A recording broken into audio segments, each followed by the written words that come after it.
Esa es la mejor pregunta de todas. Claro que existe el SIDA. El problema que tenemos, Ricardo, es que como llevamos 25 años oyendo que VIH igual a SIDA y SIDA igual a VIH, una vez que nosotros explicamos que el VIH no existe, la gente piensa que es que el SIDA no existe. Entonces, claro que existe SIDA. ¿El VIH no existe? No existe. No existe ninguna evidencia científica de que exista. Pero usted mira la literatura científica, ¿estamos? Y no hay una foto de VIH puro, como lo tenemos para todos los demás virus reconocidos. Y son cientos, son cientos. Purificar un virus es una parte importante de la investigación en virología. Y eso para VIH, no se ha hecho. How HIV brings about AIDS? That's a good question. It's the answer is give us enough money and we'll figure it out one of these days. But it's been over 20 years and close to $200 billion we've spent in this country trying to find an answer to that question. Aunque no vean el virus, dice usted. Pues aunque no vean el virus. De todos modos, la gente se enferma y cuando hay una serie de condiciones y no se enferma, pues esa es la diferencia entre lo que es una epidemia y lo que no es una epidemia, lo que se transmite y lo que no se transmite. Le dicen que está enfermo de SIDA. Es el problema. Y que se va a morir. Es que se va a morir. Y no tiene SIDA. Exactamente. Y un suicidio es injusto. Divorcios, suicidios, los corren de trabajos. Y todo porque tuvo una hepatitis. Porque tuvo herpes. Con decirte que no solamente 1, 2, 3, sino más de 10 veces llegué hasta pensar en un suicidio. Porque, o sea, es terrible, es castrante.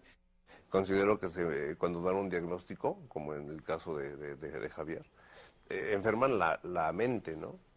Porque yo he sabido de amigos gays que se han suicidado sin siquiera investigar, ¿no?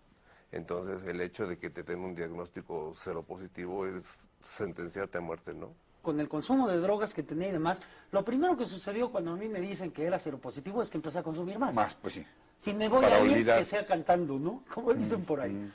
Y entonces, lo segundo que viene es una pérdida de la autoestima tremenda. Entonces, esa noticia a mí como que dije, bueno, y si me muero en un año, no hice nada de lo que quería hacer. Me acuerdo que le decía a mi mamá, mira, si esto llega a presentarse, no quiero estar cerca de ti, ni quiero que me busques. Se me dice, no quedes aquí, vete a tu casa a descansar, ya espérala, ya la muerte, quédate aquí. O sea, así de feo. Salió que era seropositivo. Salió que era seropositivo en el estudio de Lisa, en el de Westerplot también. ¿Qué sentiste? La muerte, lo que sienten todas las personas que han pasado por este trago amargo. Se siente la muerte. ¿Qué tal? Qué bueno que están con nosotros en otro Reporte 13. Antes que nada, gracias en verdad por su interés en esta serie. Luego de SIDA, toda la verdad, nos ocupamos ahora del presunto asesino, el VIH. Y digo presunto porque según un creciente número de expertos y científicos, entre los que se incluyen 2 premios Nobel de Química, nadie lo ha podido capturar, ni siquiera ver, todavía. TV Azteca presenta Reporte 13 con Ricardo Rocha.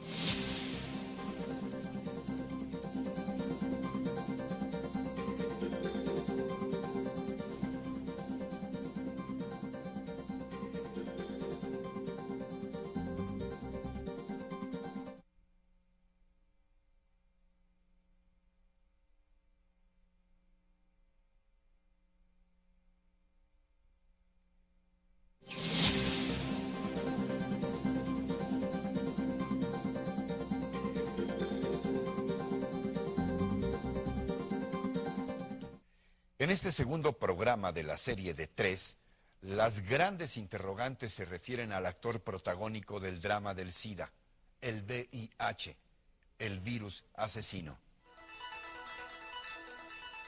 Todo comenzó en 1981, cuando se documentan los primeros casos de muertes por diversas enfermedades que son empaquetadas en lo que luego se clasificaría como síndrome de inmunodeficiencia adquirida, SIDA. Como ya vimos en el programa anterior, las autoridades de salud en los Estados Unidos supusieron sin evidencias científicas que necesariamente debía tratarse de un virus, así que ordenaron a todo mundo buscar al criminal. 3 años después, en 1984, la secretaria de Salud de los Estados Unidos, Margaret Heckler, anuncia que un científico del gobierno estadounidense, el doctor Robert Gallo, logró aislar lo que parecía ser la causa del SIDA, el VIH, o sea, el virus de inmunodeficiencia humana, que se había observado en sectores tan particulares de la población homosexual en Nueva York y San Francisco.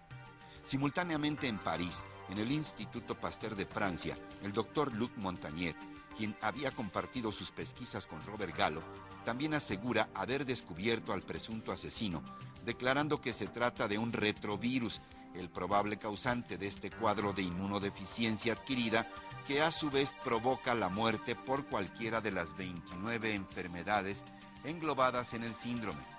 Luego de un breve pleito por la paternidad del hallazgo, ambos científicos se pusieron de acuerdo en compartirla. Robert Gallo en los Estados Unidos y en Francia Luc Montagnier, con quien hablé en aquellos años. En 1983 aislamos el primer virus de un paciente que no tenía SIDA, pero que presentaba un cuadro precursor del SIDA. ¿Cuánto tiempo más? Sabemos que es muy difícil hacer una estimación, pero ¿ustedes han hecho alguna prospectiva para tratar de establecer cuándo se pueden tener, primero, paliativos para el SIDA y luego una solución? Hay que saber que la investigación no progresa de forma continua si no hay éxitos sucesivos. Efectuamos un paso sucesivo al aislar el virus que permitió controlar la transmisión, sobre todo por vía sanguínea, y también para definir los primeros terapéuticos, productos que actúan en contra del virus. Esto no es suficiente, pero ya permitió prolongar la vida de los enfermos. También los antibióticos que previenen la llegada de infecciones que llamamos oportunistas, ya que son las infecciones que aprovechan el declinamiento del sistema inmunitario que es provocado por el virus. El problema es que ni Gallo ni Montagnier jamás capturan, esposan y menos presentan al criminal. Lo que hacen, a decir de los impugnadores de la existencia del VIH, es suponer que todas las muertes por SIDA deben originarse en este virus de inmunodeficiencia humana, del que se saben sus síntomas, pero del que no se presentan pruebas científicas de su existencia. Ya Roberto Koch, el descubridor del virus o bacilo que lleva su nombre y que produce la tuberculosis, había dicho desde 1870 que a un virus, efectivamente como si se tratase de un criminal, hay que tomarle cuando menos 4 fotografías desde diferentes ángulos. Por cierto, hasta ahora, del horripilante asesino llamado VIH, no hay ni una sola. Por lo que en 1987 surgen los primeros cuestionamientos a la existencia del VIH por parte de uno de los más grandes científicos de nuestro tiempo, el doctor Peter Duesberg, profesor de biología molecular y celular de la Universidad de Berkeley en California y por esos días candidato al premio Nobel. La afirmación de que el SIDA era infeccioso jamás ha sido probada, nunca se ha discutido, nunca se ha cuestionado y nunca se ha demostrado. Así que estamos culpando a un virus que no existe, solo los anticuerpos contra este virus existen, así que bioquímicamente no está activo. En 1987, un profesor muy distinguido y que de hecho había hecho la mayor parte de investigación en retrovirus hasta que Gallo hizo el anuncio en 1984, que se llama el doctor Peter Duesberg, publicó un artículo en 1987 en una revista muy prestigiosa que se llama Cancer Research, investigación sobre el cáncer, donde propone que en realidad los retrovirus del tipo de VIH, pero otros, de hecho el artículo no era sobre VIH, las conclusiones sobre VIH se añaden al final del artículo y como una reflexión, como un colofón, argumenta que en realidad los modelos virales de cáncer, en particular los de retrovirus, no parecen estar funcionando muy bien, ni para los cánceres, ni tampoco para lo opuesto del cáncer, que es el SIDA. Y ofrece toda una serie de argumentaciones muy técnicas. Esto es en 1987. En 1987 Peter Duesberg era el investigador biomédico con más fondos y más respetado de Estados Unidos. Me imagino que provoca un escándalo con esto. Pues había sido invitado a ser miembro a los 50 años de la National Academy of Sciences, de la Academia Nacional de Ciencias de Estados Unidos, aunque es realmente un gran honor. Era miembro de la Academia Nacional, tenía fondos de investigación más que ningún otro virólogo de Estados Unidos, virólogo e investigador biomédico en general. Era uno de los tipos más respetados y publica este artículo. Y a partir de este momento es que empieza el debate. Yo no hablo por mucho tiempo, de miedo de que piensen que estoy loco. Pero ya una vez que estoy aquí, ya aparecen los otros científicos. Aparece Peter Duesberg en California, aparece Elena Papadopoulos en Australia diciendo lo mismo. Todo el grupo de los llamados disidentes del SIDA, algunos de ellos muy distinguidos, premios Nobel. Hay premios Nobel, hay de todo. De química. Claro, como el de química, Kary Mullis, que es premio Nobel de química del año 93. Ahora, aquí estamos en un punto crítico. Sí. ¿Qué es lo que...? Sabemos que hay diversas tesis, pero coinciden todas en por lo menos ofrecer una visión muy distinta a la que nos han vendido sobre el SIDA. Pero aquí dígame una cosa, ¿coinciden todos en que no existe el virus? ¿De nuestro grupo? El VIH. No, en nuestro grupo hay tres tendencias, o tres escuelas en nuestro grupo. La tendencia del doctor Peter Duesberg, que piensa que el virus sí existe, así no se ha demostrado mucho, pero que es un virus que es pasajero, que es banal, que no causa ninguna enfermedad. La doctora Elena Papadopoulos, el grupo de la doctora Elena Papadopoulos, o la visión de la doctora Elena Papadopoulos en Australia, que cree que el virus no existe y que la enfermedad es una enfermedad causada por oxidación. Y la visión mía. La visión suya, déjeme sí, para que vea que leí su libro, doctor. A ver, lo que usted nos dice aquí en su libro, sí, o por lo que usted nos dice, podemos concluir que el VIH no existe. Exactamente. Por lo menos no existe evidencia científica. Y que por lo tanto no puede ser contagioso. Exactamente. Si no existe. A ver, ¿qué más dice usted? Pero yo tomé algunas notas. Pero con lo del contagio hay una cosa muy importante, Ricardo. Porque cuando usted está enfrente de la televisión mexicana o en cualquier parte del mundo y explica que no hay contagio, la gente piensa que estamos locos. Mire, con lo del contagio sucede lo siguiente. No existe una sola investigación científica que se hizo para demostrar que el SIDA se contagia de persona a persona. Todo fue un rumor que se echó a correr y se volvió verdad absoluta. En el año 2003 estaba yo en un debate que tuvimos en el Parlamento Europeo en Bruselas y le preguntamos a los defensores del VIH, ¿dónde está la investigación científica que se hizo para demostrar que el SIDA se transmite de persona a persona por vía sexual, por sangre o de la madre al niño durante el embarazo, el parto, la lactancia? ¿Y sabe lo que me contestaron en Bruselas? Esa investigación no se necesita hacer porque todo el mundo sabe que el SIDA se contagia. Además hay otro problema muy grave, y este es el tema principal de Peter Duesberg en el artículo de 1987, y él dice, el problema es que no hay virus. O sea, ¿por qué estamos detectando anticuerpos contra el virus en vez de detectar el virus mismo? Y Duesberg ofrece una hipótesis como contestación, dice, a lo mejor el virus no es la causa. Porque normalmente, ¿qué es lo que pasa? Si usted tiene una enfermedad viral, digamos, gripa, causado por un virus muy conocido, que de hecho también lo caracterizó Peter Duesberg, que se llama el virus de influenza, en el momento en que usted está enfermo, hay mucho virus.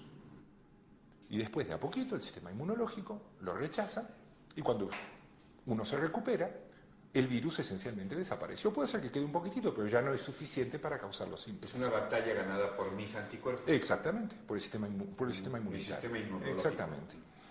Cuando uno tiene hepatitis pasa lo mismo. Cuando uno está con disfunción hepática, porque quizás el 30, 40, 50% del hígado ha sido destruido por el virus de la hepatitis, pues uno tiene mucho virus. Cuando uno se empieza a recuperar es porque el virus ya... El sistema inmunitario ya sabe cómo tratar con ese virus y lo va eliminando y el hígado se recupera y uno se recupera de la hepatitis. El problema con el VIH es que casi nunca es posible detectarlo. Incluso cuando una persona está terminalmente, ya no tiene células CD4, ya está en la fase terminal del SIDA, la cantidad de VIH sigue siendo indetectable al punto de que hasta el día de hoy, y esto es uno de los graves problemas para mí, como científico, con la hipótesis de que el VIH es el agente causal de ese abanico de enfermedades que llamamos SIDA, hasta el día de hoy ese virus no se ha aislado. no se ha purificado. Los virus... O sea, no existe. O sea, pues usted puede buscarlo y yo se lo he dicho a más de un estudiante. No existe el VIH. Cuando vemos Si en los diarios y en no lo han aislado, si no lo han visto, no existe. Solo han presumido las respuestas que ese virus podría ocasionar. Básicamente, y esas son las pruebas de detección. Pues es que eso es lo grave. Usted sabe, hablamos del virus de la influenza, de la gripa, y usted puede buscar en la literatura y lo que va a encontrar son fotos del virus en el microscopio electrónico, porque son demasiado pequeños para ver en un microscopio normal. Hablamos del virus de la rabia o el virus de la hepatitis. Ahí están los monstruitos. Ahí están, uno puede verlos, ¿no? Alguien se tomó la molestia de tomar sangre de un paciente con hepatitis y purificar el virus y sacarles una foto. Estamos al virus puro. Nadie ha visto al monstruo del VIH. No. ¿Qué respondería a esta tesis de que realmente no se ha logrado aislar el virus, que no hay fotografías de él, que no hay una certeza científica?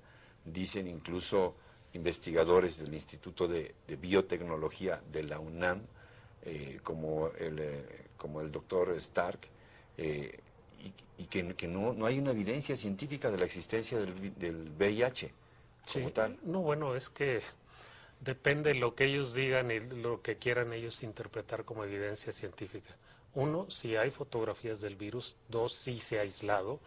3, por supuesto que el descubrimiento del virus primero, independientemente de la cuestión del aislamiento en el laboratorio, todas las epidemias antes de ver el virus o la bacteria, cuando se identifica que hay una forma en que se está transmitiendo, y pasa con cualquier otra epidemia, cuando hay unos mecanismos que dice uno, bueno, esto hay una cuestión infecciosa, aunque no lo vea, pero, por ejemplo, la gripe, llega alguien con gripe, y después está otra persona que estaba al lado con gripe, y todas las que se juntaron ahí tienen gripe, necesitan ver el virus de la gripe para poder concluir que esto es infeccioso. No, o sea, la epidemiología es la forma como avanza ahora, poniendo barreras. No, pero esto es independientemente de que el virus se haya sido aislado, de que el virus hay fotografías. Pues no, ahorita no lo tengo, pero vamos a entrar. Pero después. Sí, absolutamente. Sí, absolutamente. Y el comportamiento de las epidemias es lo que le da a los científicos cuando se trata de una epidemia, cuando se trata de alguna cuestión infecciosa o no. Aunque no vean el virus, dice usted. Pues aunque no vean el virus. De todos modos, la gente se enferma, y cuando hay una serie de condiciones y no se enferma, pues esa es la diferencia entre lo que es una epidemia y lo que no es una epidemia, lo que se transmite y lo que no se transmite. Pues empecé a investigar al respecto, leí varios artículos científicos de Bob Gallo y había leído sobre él y me imaginé que Gallo debía ser el que lo descubrió y era su nombre el que asociaba con esto, y entonces leí sus artículos y no encontré nada en realidad que me mostrara que había un hecho en la ciencia de hoy llamado el VIH es la causa del SIDA o incluso la causa probable del SIDA. Y yo esperaba que la causa probable fuera de hecho muy alta, porque atacaban el problema como si estuvieran seguros de la causa, ¿entiende? Así que esperaba que fuera muy probable, pero no encontré algo que hablara de una probabilidad. Era posible, pero no probable. ¿Qué opinión le merecen cuestionamientos tan serios, me parece, en principio, porque pues yo creo que él sí sería un científico, el doctor Karib Mullis, Premio Nobel de Química 1993, quien desarrolló la prueba de PCR o de carga viral, y que ha dicho que no está de acuerdo con el uso que se le ha dado a su propio descubrimiento de él. Y no solo eso, sino que ha declarado incluso que no cree que exista el virus del SIDA, el VIH. Pues pues esa es su percepción, ¿no? ¿Qué le podría decir? Es una percepción de él, de que no cree que exista. How HIV brings about AIDS? That's a good question. It's the answer is give us enough money and we'll figure it out one of these days. But it's been over 20 years and close to $200 billion we've spent in this country trying to find an answer to that question. And I think a lot of money. Yes, and a lot of time and a lot of lives. I think what we need to do is go back to the beginning, which is always very hard. It's always hard in any endeavor to say, I might have made a hasty decision. I might have made a mistake. Let's go back to the beginning and have a fresh look. But when you have tests that don't test for the virus itself, when none of the tests are validated by the direct isolation of HIV from any person, anywhere who's ever tested positive, when you have no explanation as to how this very simple microbe can cause all kinds of diseases that are caused by something else. There's no AIDS illness that's caused by HIV. All the illnesses called AIDS are caused by something else. We only call them AIDS when they happen to someone we assume is HIV positive. For example, if you, I don't ever wish this upon you, you have lymphoma. You have lymphoma. If I have lymphoma, which is a fairly common form of cancer, that's AIDS, because I've tested positive. If you have pneumonia, you have pneumonia. Yeah. If I get pneumonia, it's called AIDS because I've tested positive. And the illnesses called AIDS change from year to year, from country to country. And here in the United States, our definition of AIDS includes not being sick with anything at all. You simply test positive and have a laboratory marker that says your immune system is compromised, as measured by numbers, which are very questionable, and that is AIDS. In Canada, our neighbor to the north, we're basically the same people with a divide between us. They don't recognize the non-illness definition of AIDS. So you can have AIDS in the United States and move to Canada and not have AIDS anymore. ¿Qué otra cosa asegura usted?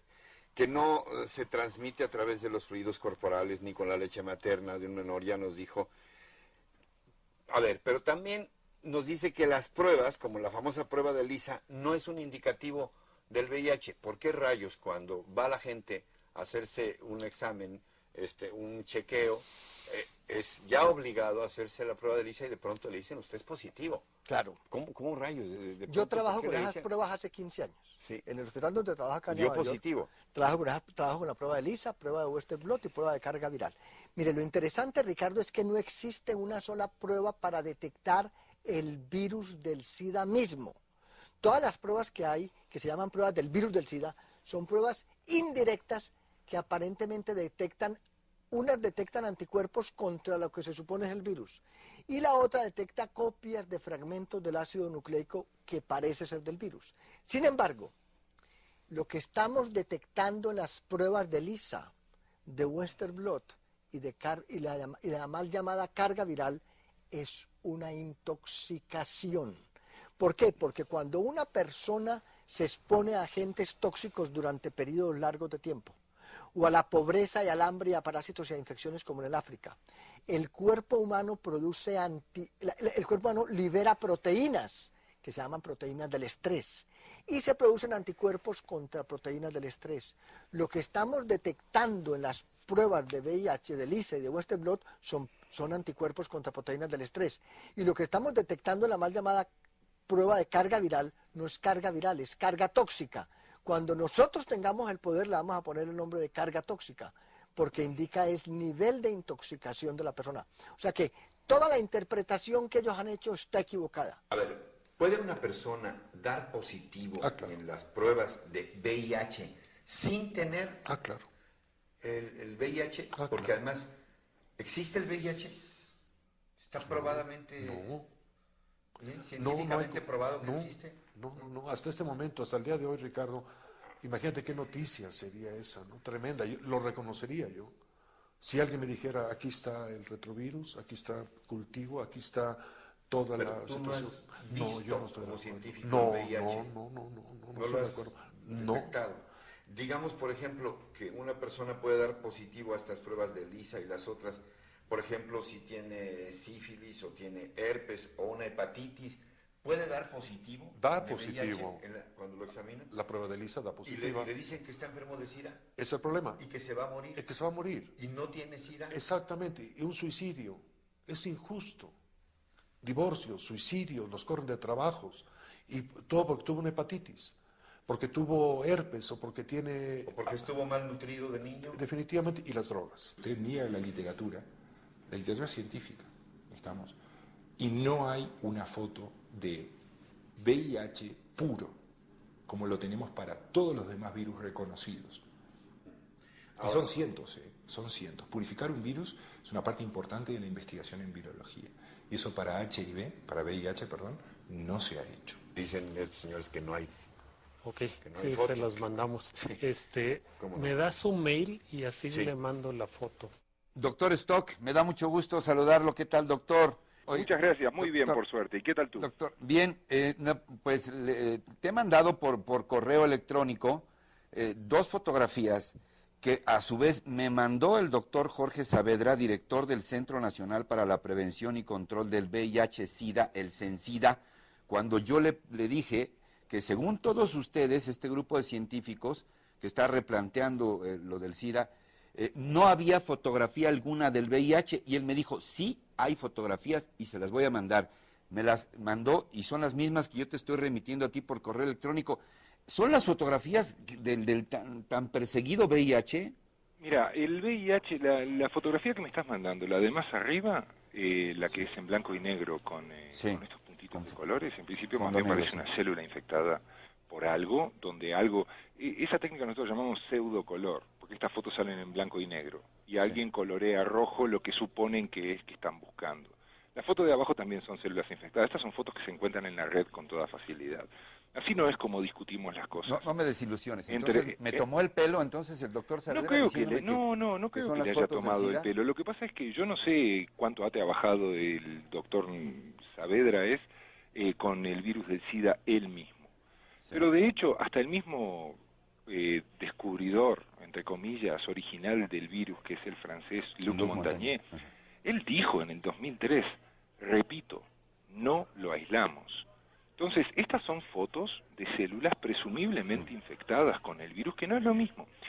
Ricardo, aquí hay un documento que tengo aquí en mi computadora, un PDF bastante largo, que es una contestación detallada al documento oficial sobre VIH-Sida del NIH, del Instituto Nacional de Salud de Estados Unidos. Es un documento largo, pero que va detalle por detalle con todas las referencias científicas del caso. Pero lo vamos y en ese documento se muestra la única foto de microscopía electrónica que hay, que de hecho se publicó en 1997, 13 años después de la declaración de que el VIH era el causante del SIDA.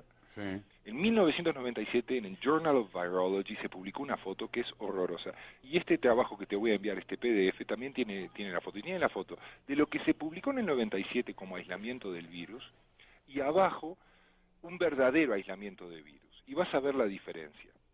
Ya, o sea, además, esto que me mandó el director de CENSIDA no es de ninguna manera, como él me había dicho, la foto del VIH. Si esta foto fuese una foto del VIH, se vería muy diferente. Estas son reconstrucciones. Sí, correcto. Peter Duesberg, profesor de la Universidad de California y de Biología Molecular, y uno de los principales expertos en el el estudio de los retrovirus en el mundo, ha dicho una y otra vez que considera muy, muy difícil, casi imposible, que el VIH afecte tantas células al mismo tiempo, como dice la versión oficial, que para hacerlo responsable en los pacientes de SIDA. ¿Qué opina usted al respecto de estas teorías de Peter Duesberg? Pues no estamos de acuerdo con ellas, como no están de acuerdo, bueno, aquí me menciona 2 o 3 científicos, como no están de acuerdo 1000 científicos, es decir, le puedo dar la lista de los otros 1000 que dicen que sí existe. Sí. Entonces, es un poco, Ricardo, con todo el respeto, estar cuestionando una posición de 3 personas, 4 personas o 5 personas contra toda la comunidad científica internacional, que son miles de científicos que dicen todo lo contrario. Pero con todo respeto, ¿no empieza así la ciencia? ¿O no es uno de los ejercicios de la ciencia cuestionarse cosas para buscar nuevas posibilidades? Sí, pero gracias a esos cuestionamientos es que se logró identificar que había un virus, que había un comportamiento infeccioso de una epidemia. Peter Duesberg era el científico número 1 a nivel mundial en retrovirología cuando Gallo hizo su declaración en el 84. Entonces usted imagínese, tiene a Gallo, es un científico conocido, pero no es Peter Duesberg. Hace su declaración y 3 años más tarde, en el 87, en el artículo, Peter Duisberg mismo dice, ¿saben qué? A lo mejor la hipótesis no es tan buena por esto y por esto.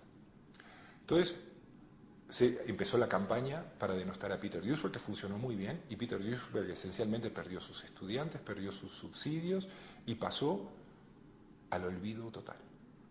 Sin embargo, el hombre, porque es un científico de una honestidad y de un tesón absolutamente increíble, más allá de que es un tipo brillante, él siguió diciendo, miren, señores, y a medida que iban saliendo más datos, él veía cada vez mejor que no solamente la hipótesis de VIH como causante del SIDA era una hipótesis muy deficiente, sino que además el AZT estaba haciendo que las cosas fueran mucho peores, que ya no era solo un error, era criminal.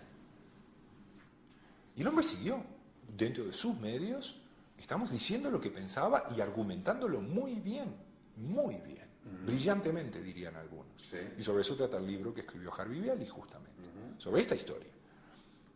Y no solo en el tema SIDA, en otros temas también. ¿Y qué es lo que pasa?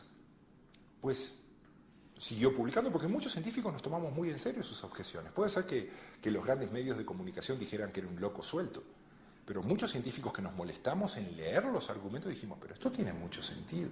Y en su casa, doctor, y en cualquier otra parte, asegurar en estos tiempos que el VIH no existe y que el SIDA es curable, solo puede traer dos consecuencias. Que le digan que está usted loco o que les demos las gracias por esta maravillosa y nueva esperanza de vida. Bueno, pues la verdad, Ricardo, es que hace 19 años cuando me vine de Colombia, me vine porque me iban a poner en un hospital mental. Yo en Colombia era un médico muy conocido como infectólogo. Cuando comencé a explicar que el VIH no podía ser la causa del SIDA, pues como era un médico tan respetuoso, trabajaba en universidades, era un infectólogo en la Universidad de Antioquia en Medellín, pues mis compañeros comenzaron a preguntarme, ¿quién más dice eso? Y en ese momento yo no sabía de nadie más que dijera eso, entonces ellos pensaron que yo tenía una psicosis maníaco-depresiva o algo, e intentaron meterme en un hospital mental y por eso me vine a Nueva York. Y por azares del destino me contacté con Peter Duisberg, él está en Berkeley, y ahora somos hermanos. Ay, por cierto... Peter Duisberg es como el padre de lo que se llama la disidencia del SIDA. Sí, pero yo no... Sé que no les gusta, pero es una forma de entender que hay. Sí, fíjate que en investigación no hay disidencia, hay cuestionamientos. Y yo pienso que el material que uno va acumulando como investigador, pues es demostrar las hipótesis, ¿no? Y claro que durante todo ese tiempo me contacto con Peter Duisberg, me dice, no está usted solo, doctor Flores. Eso para mí fue un apoyo moral. Una persona tan mundialmente reconocida, nominada a premio Nobel y todo. A punto de ser premio Nobel. Y por decir, el VIH no está en relación con el SIDA, perdió todo, Peter. Sí, lo empezaron a tachar de lunático. No, fue terrible. Pero tú también, doctor, has enfrentado muchas situaciones. Muchas. Por haberte opuesto a la teoría tradicional del SIDA. ¿Qué problemas básicamente has enfrentado? En ese lapso, cuando decidí que por cuestionarme, tengo el derecho a cuestionarme como investigador. La libertad en la ciencia pienso yo que es importante, ¿no? Entonces pues, me cuestioné y dije, el VIH no está en relación con el SIDA. Me contacto con Peter sin estar de acuerdo y Peter me dice, exactamente, ese es el cuestionamiento, doctor Flores. Me contacto con Roberto Giraldo en Nueva York. Cada quien en sus áreas. Sin ponernos de acuerdo coincidimos todos. Y después conozco a Christine Mayori, que para mí es una heroína. Christine, so you're convinced that we have been deceived all along? I think a system came into place in a time of fear, in a time of panic, when people were desperate to understand what was taking the lives of young men in this country. And very quickly, that system of exploration came under the influence of government agencies who were headed by virologists. Virologists look for viruses. The pharmaceutical industry, their job is to sell treatments. certain lobbying groups that wanted to make this so it could receive the most funding possible. And if it were seen as something that only happened to gay men, to drug users, to hemophiliacs, to certain immigrants in this country, it would not receive widespread funding or widespread attention. So there was actually a very purposeful campaign to portray the idea that it could happen to anyone. But we've seen over the years that's not true. Pues doctor, quedo a sus órdenes y si hay algunas otras sugerencias de entrevistas, yo he entrevistado a varios de estas personas de los llamados disidentes. Si hay algunas entrevistas que usted me sugiera con algunos otros científicos mexicanos, estoy a sus órdenes. Igual también con los testimonios de quienes han visto mejoras de vida, porque entiendo que el SIDA como tal no se cura, ¿verdad? No. Durante 15 días esperé los nombres que quedó de enviarme el doctor Saavedra. No me hizo llegar ni un solo nombre de algún especialista que defendiera la tesis de que el VIH existe y que el SIDA no se cura. Tampoco de los beneficiarios de los antirretrovirales. En cambio, en ese mismo lapso, sí recabé estos otros testimonios que responden a las preguntas fundamentales sobre la existencia del VIH y la cura del SIDA. Yo me pregunto, ¿cómo es posible con más de 3,000 pacientes ya curados? No curados, vistos, analizados, valorados, en los 10 años algunos pacientes dejaron el tratamiento, se reincorporan a los protocolos, están en control, Pero están sanos, están vivos. Definitivo. Y estaban condenados a muerte. Es horrible, Ricardo, cuando alguien viene aquí de los 3,000 y que todos dicen, me voy a morir.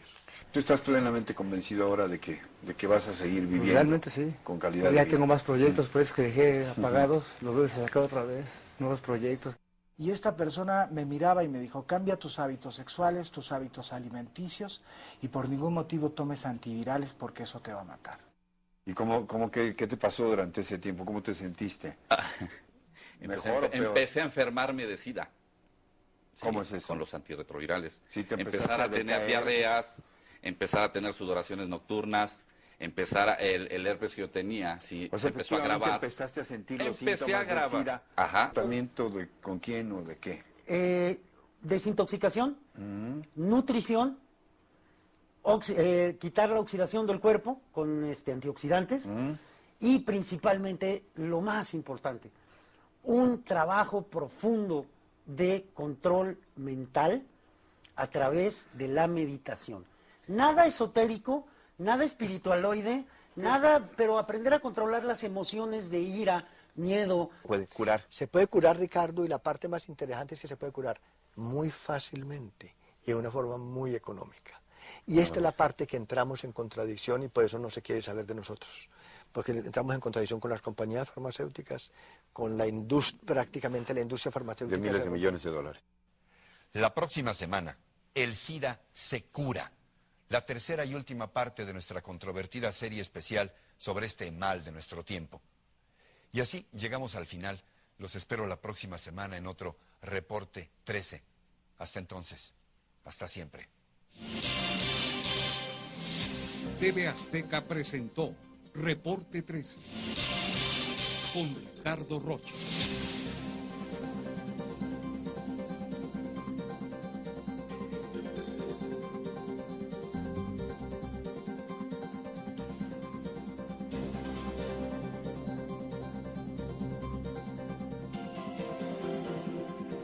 Country, trying to find an answer to that question. Que no vean el virus, dice usted. Pues aunque no vean el virus, de todos modos la gente se enferma y cuando hay una serie de condiciones y no se enferma, pues esa es la diferencia entre lo que es una epidemia y lo que no es una epidemia, lo que se transmite y lo que no se transmite. Le dicen que está enfermo de SIDA. Es el problema. Y que se va a morir. Es que se va a morir. Y no tiene SIDA. Exactamente. Y un suicidio. Es injusto. Divorcio, suicidio, los corren de trabajos. Y todo porque tuvo una hepatitis. Porque tuvo herpes. Con decirte que no solamente 1, 2, 3, sino más de 10 veces llegué hasta pensar en un suicidio. Porque, o sea, es terrible, es castrante. considero que cuando dan un diagnóstico, como en el caso de Javier, enferman la mente, ¿no?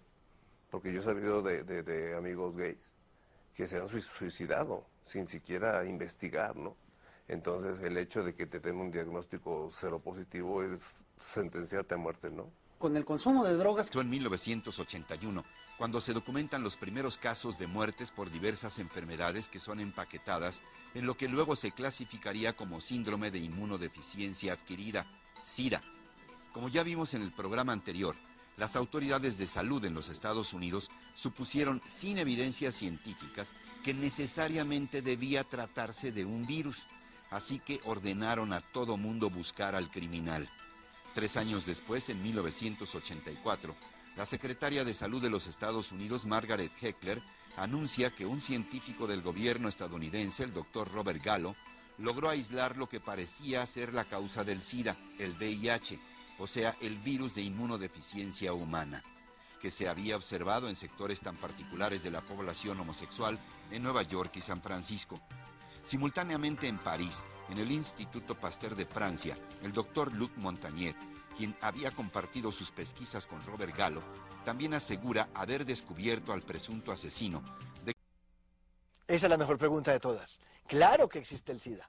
El problema que tenemos, Ricardo, es que como llevamos 25 años oyendo que VIH igual a SIDA y SIDA igual a VIH, una vez que nosotros explicamos que el VIH no existe, la gente piensa que es que el SIDA no existe. Entonces, claro que existe SIDA. ¿El VIH no existe? No existe. No existe ninguna evidencia científica de que exista. Pero usted mira la literatura científica, ¿estamos? Y no hay una foto de VIH puro, como lo tenemos para todos los demás virus reconocidos. Y son cientos, son cientos. Purificar un virus es una parte importante de la investigación en virología. Y eso para VIH, no se ha hecho. How HIV brings about AIDS? That's a good question. It's the answer is give us enough money and we'll figure it out one of these days. But it's been over 20 years and close to $200 billion we've spent in this country. Nobel de Química, nadie lo ha podido capturar, ni siquiera ver, todavía. TV Azteca presenta Reporte 13 con Ricardo Rocha.